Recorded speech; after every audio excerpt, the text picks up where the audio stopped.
یعنی ایمان اعمال کا نام ہی ہے۔ جیسے درخت ایک ہوتا ہے، دال را خاتا، درخت، اس کی جڑیں ہوتی ہیں، اس کا تنا ہوتا ہے، اس کی شاخیں ہوتی ہیں، پتے ہوتے ہیں، پھل پھول ہوتے ہیں۔ اور اگر کوئی انسان اس کے پھل پھول کاٹ دے، اتار دے، پتے اتار دے، شاخیں کاٹ دے، تنا بھی کاٹ دے اور جڑیں بھی کاٹ دے، کہے میں درخت نہیں کاٹ رہا، اس نے تو وہ کہتا ہے میں نے پھل پھول اتارے ہیں، پتے اتارے ہیں، شاخیں کاٹی ہیں، تنا کاٹا ہے، جڑیں اکھڑی ہیں، درخت کو تو میں نے کچھ نہیں۔ تو درخت کا وجود وہاں پر رہے گا۔ ایسے ہی اعمال، مختلف اعمال مل کر بنتا ہے ایمان۔ اور اگر ایک ایک کر کے اعمال سے انسان دستبردار ہوتا جائے، اعمال کو چھوڑتا چلا جائے، تو ایمان کا وجود ختم ہو جائے گا۔ جیسے شاخیں، تنا اور جڑیں اکھڑنے سے درخت کا وجود ختم ہو گیا۔ تو ایمان اعمال کا نام ہے۔ بقول اللہ تعالی وَتِلْكَ الْجَنَّةُ الَّتِي أُورِثْتُمُوهَا، یہ وہ جنت جس کے تم وارث بنائے گئے ہیں، بِمَا كُنْتُمْ تَعْمَلُونَ، اس وجہ سے جو تم عمل کرتے تھے۔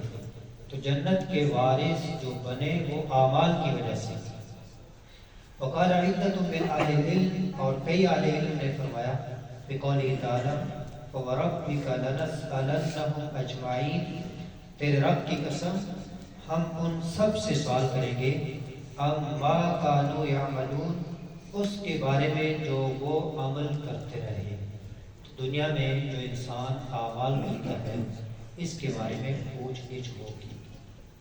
عن قوله لا الہ الا اللہ وقال لمثل هذا فلیعمل العاملون، اس کی مثل عمل کرے عمل کرنے والے، یعنی جنتوں میں جانے والے جو نیک اعمال کرتے ہیں، دوسرے لوگ بھی اس طرح عمل کریں۔ کہتے ہیں بیان کیا احمد بن یونس نے اور موسیٰ بن اسماعیل نے، وہ دونوں کہتے ہیں بیان کیا ابراہیم بن سعد نے، وہ کہتے ہیں بیان کیا ابن شہاب نے، وہ سعید بن مسیب سے روایت کرتے ہیں، وہ ابو ہریرہ رضی اللہ عنہ سے روایت کرتے ہیں کہ بے شک رسول اللہ صلی اللہ علیہ وسلم سے سوال کیا گیا ای العمل افضل، کون سا عمل سب سے افضل ہے؟ فقال، آپ نے فرمایا ایمان باللہ و رسولہ، اللہ اور اس کے رسول پر ایمان لانا۔ قیلا، کہا گیا ثم ماذا، پھر کون سا؟ قال، آپ نے فرمایا الجہاد فی سبیل اللہ، اللہ کے راستے میں جہاد کرنا۔ قیلا ثم ماذا، کہا گیا پھر کون سا؟ قال حج مبرور، حج جس میں نیکی کی بھی ہو، جس کو کہہ دیتے ہیں حج مقبول۔ تو یہ نبی صلی اللہ علیہ وسلم نے ایمان کے بعد جہاد کا ذکر کیا اور حج کا ذکر کیا، اور اس میں ایمان کا پہلے ذکر کیا، جبکہ سوال تھا ای العمل افضل، کون سا عمل؟ تو آگے کئی اعمال آپ نے ذکر کیے ہیں۔ تو اللہ کریم سے دعا ہے کہ اللہ کریم ہمیں زیادہ سے زیادہ نیک اعمال کرنے کی توفیق عطا فرمائے۔ وَمَا عَلَيَّ إِلَّا الْبَلَاغُ